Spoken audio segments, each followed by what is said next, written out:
O governo da Ucrânia nega um acordo com os Estados Unidos. Conforme nós observamos, nos últimos dias o governo Trump tratou da possibilidade de ter acesso aos recursos minerais e terras raras da Ucrânia, a fim de que houvesse apoio para a Ucrânia no que diz respeito à questão da guerra. Nós temos, inclusive, na foto, conforme podemos observar, o Zelensky demonstrando no território ucraniano a disposição e distribuição geográfica de minerais importantes e eventuais terras raras no solo da Ucrânia.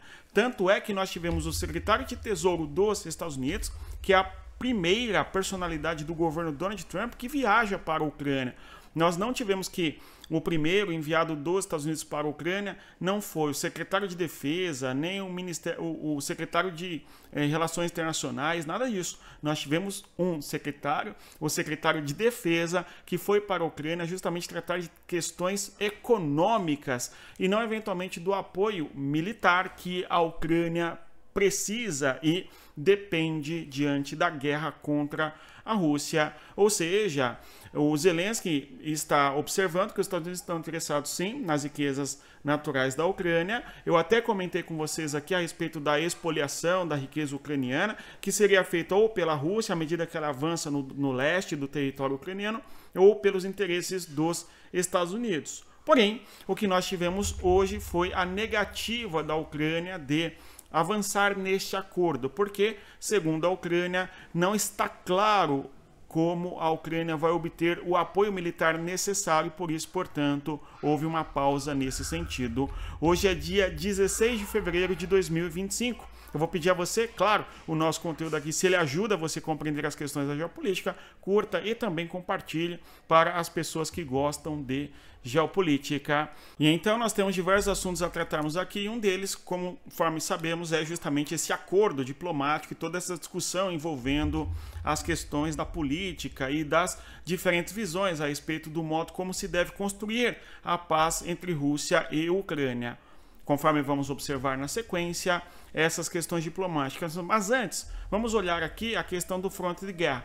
A Ucrânia faz ataques contra a região de Smolensk, a fim de atingir uma fábrica naquela localidade, uma fábrica que eventualmente serve para a Rússia no seu esforço de guerra contra o território ucraniano.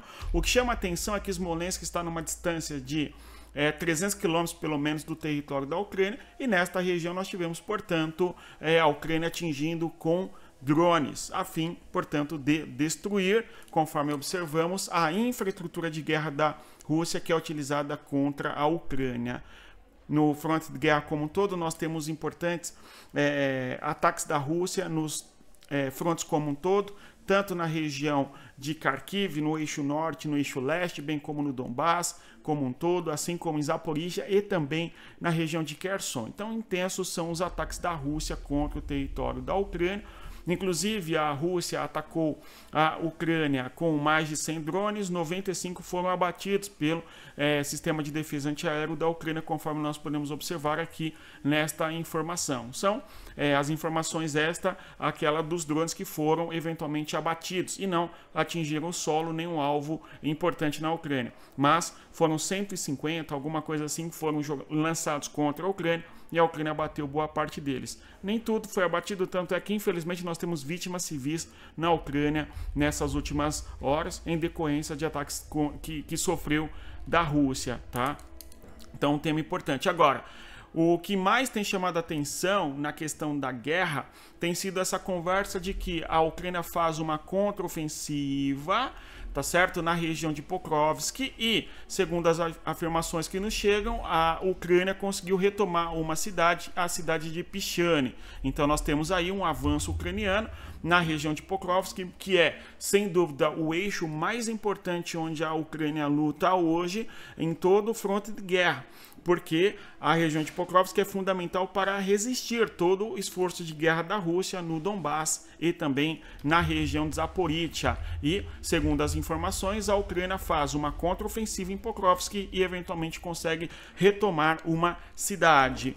Observando aqui, nós vemos no dia 8 de fevereiro, o avanço russo em direção a Pokrovsk. Pokrovsk está aqui ao norte, neste mapa. Eu vou até aumentar o mapa para que nós observemos, notem vocês, né? Nós temos então a Rússia avançando aqui e, por sua vez, no sul, tá certo? Da região de Pokrovsk. Ao longo das observações, eu mencionava com vocês o seguinte: a Rússia não estaria fazendo um ataque frontal contra a região de Pokrovsk, mas sim estava buscando fazer uma espécie de manobra, ou seja, ir pela região de oeste do território de Pokrovsk, tá? E aí, portanto, a Rússia acabou avançando nesta região de Pichane, conforme nós podemos observar. Este mapa eu fiz o print do dia 8 de fevereiro, então nós vemos que houve um avanço russo na região de Pichane, no território próximo a Pokrovsk, e o objetivo russo é chegar em Svirov e por fim marchar em direção a Pokrovsk e tal. Agora, conforme a contraofensiva, a Ucrânia retoma essa cidade de Pichane e, portanto, de certa maneira, controla todo esse vilarejo, tá certo? Trato aqui desse pequeno vilarejo, que alguém vai dizer que não, aqui é apenas um pequeno vilarejo, então a Ucrânia está vencendo a guerra. Não, eu não disse que a Ucrânia está vencendo a guerra, eu disse que a Ucrânia retomou um vilarejo, ok?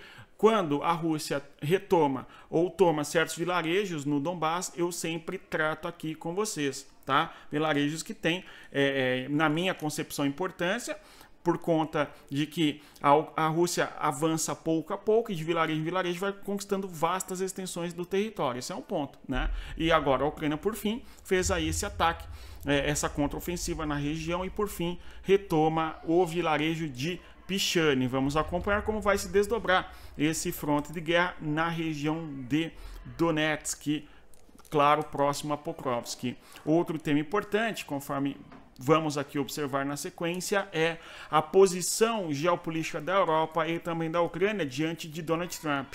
Nós temos que o Emmanuel Macron, governante francês, está muito incomodado com o fato de as negociações para a guerra entre Rússia e Ucrânia, de certa maneira, colocarem a revelia ou fora da sala, digamos assim, as lideranças da Europa, da União Europeia como um todo. E aí nós falamos ontem aqui a respeito, inclusive do Zelensky, tratando da possibilidade da própria Europa desenvolver um próprio sistema de defesa, ou seja, forças armadas próprias da Europa, né, a fim de que a Europa não dependesse apenas da defesa da OTAN e dos Estados Unidos, tudo bem, em relação à Rússia, ou talvez, quem saiba, também diante da China, tá? E, eventualmente, nós temos esse debate como pano de fundo, porque as negociações pretendidas pelo governo americano, na percepção dos europeus, é de que os europeus estarão fora da negociação. E aí, nós temos, portanto, não é, o governo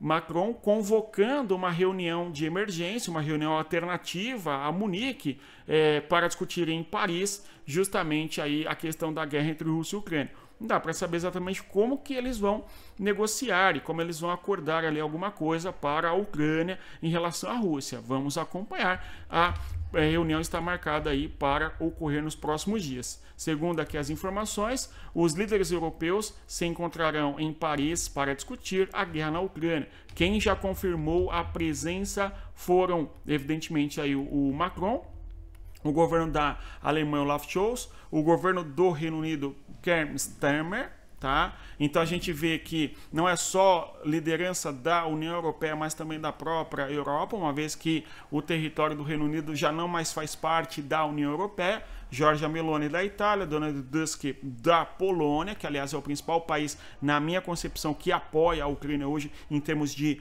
política, tá? Não em termos militares. O que principal apoia em termos militares a Alemanha no caso, a Ucrânia é a Alemanha, tá? Nós temos aí o Pedro Sánchez, do território da Espanha, e também o Dick Schoffi, que é governante dos Países Baixos, bem como aí também a Mette Frederiksen, que é da Dinamarca. Então, diversas lideranças do território europeu confirmando presença em Paris para discutir apoio e, eventualmente, a guerra na Ucrânia, enfim. Ursula von der Leyen e também Antônio Costa, que são lideranças da União Europeia, presidentes, bem como também o Mark Rutte, que é o atual chefe da OTAN. Então nós teremos a OTAN em Paris, junto com aliados da Europa, bem como a União Europeia, discutindo o apoio ou eventualmente a guerra com a Ucrânia. E isso a revelia dos Estados Unidos também. Então a gente tem a Europa se movimentando nesse tabuleiro geopolítico para buscar alguma solução de apoio para a Ucrânia, para que não dependam eventualmente dos Estados Unidos, conforme nós podemos observar. Tá certo? Aí o comentário do Jorge Liboreiro: a cúpula é uma iniciativa de Macron em reação ao telefonema de Trump e Putin e ao início iminente das negociações de paz. Suas discussões podem, então, continuar em outros formatos, com o objetivo de reunir todos os parceiros interessados na paz e na segurança na Europa. Diz ainda, isso aconteceu depois que Keith Kellogg, enviado especial dos Estados Unidos para a Ucrânia e a Rússia, confirmou que a Europa não terá assento na mesa de negociações, mas será consultada durante todo o processo. Von der Leyen e Costa devem se reunir com Kellogg na próxima terça-feira, que aqui, certamente no nosso canal, nós iremos acompanhar. Eu vou pedir para que você deixe o like, se inscreva e divulgue mais uma vez aí o nosso canal, tá certo? Muito bem, então vários são os temas da questão diplomática e, por fim, esse tema que chama muita atenção é a questão do acordo de minerais envolvendo a questão das terras raras.